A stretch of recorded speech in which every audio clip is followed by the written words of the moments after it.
আগামী 4 নভেম্বর থেকে শুরু হচ্ছে রাজ্যে এসআইআর। এই এসআইআরের জন্য সবথেকে গুরুত্বপূর্ণ নথি হচ্ছে 2002 সালের ভোটার লিস্ট, যেটা আপনাদেরকে প্রত্যেককে কাছে রাখতে হবে।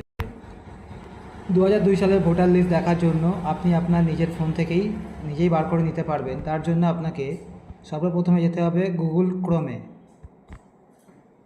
ক্রোমে গিয়ে আপনি জাস্ট সার্চ করবেন CEOWB। এটা government of West Bengal election commission of ইন্ডিয়ার সম্পূর্ণ নতুন ওয়েবসাইট। এখানে গিয়ে আপনি সার্চ করবেন CEOWB। সার্চ করলেই আপনার এখানে চলে আসবে chief electoral officer of West Bengal. এটাকে আপনি ক্লিক করবেন। এখানে ক্লিক করলে আপনার এখানে একটা লিঙ্ক আসবে, জাস্ট লিঙ্কে আপনি ক্লিক করবেন। ক্লিক করলে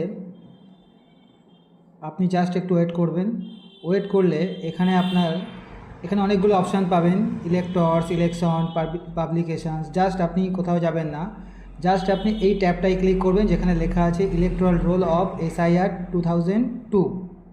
এখানে ক্লিক করলে এবারে আপনার ডিস্ট্রিক্ট সিলেকশন করতে হবে, আপনি যে ডিস্ট্রিক্ট থেকে আছেন। যেমন আমি নর্থ চব্বিশ পরগনা সিলেক্ট করলাম। এবার এখানে চলে আসবে আপনার বিধানসভা নেম, কনস্টিটুয়েন্সি অর্থাৎ বিধানসভা নেম, সেই বিধানসভার নাম্বার কত, এসি নাম্বার কত, সেটা আপনি এখানে দেখতে পাবেন। যেমন ধরুন আমার রাজারহাট 115 রাজারহাট, সেটাকে আমি সিলেক্ট করলাম।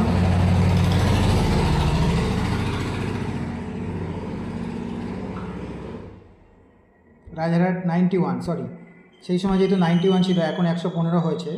91 রাজারহাট সিলেক্ট করলে এখানে আপনি অনেকগুলো পার্ট নাম্বার পাবেন। জাস্ট আপনার পার্টটাকে সিলেক্ট করতে হবে যে আপনার পার্ট নাম্বারটা কত।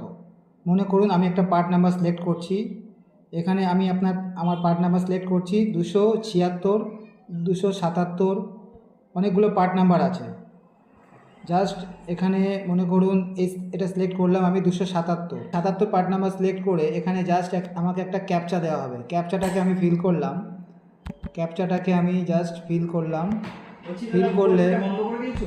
ফিল করলে 9TMEW9, এটাকে আমি সিলেক্ট করে জাস্ট ভেরিফাই করলাম। ভেরিফাই করলে আমার পুরো সম্পূর্ণ লিস্টটা এখানে চলে আসবে। এবার এর মধ্যে থেকে আপনার লিস্টটা যেখানে আছে আপনি সেখান থেকে খুঁজে নিতে পারবেন এবং সেটা জেরক্স বা প্রিন্ট আউট করে বা PDF আকারে আপনার কাছে রাখতে পারবেন। আরও কিছু ইনফরমেশান আমি আপনার সঙ্গে শেয়ার করব পরবর্তী ভিডিওতে। ধন্যবাদ।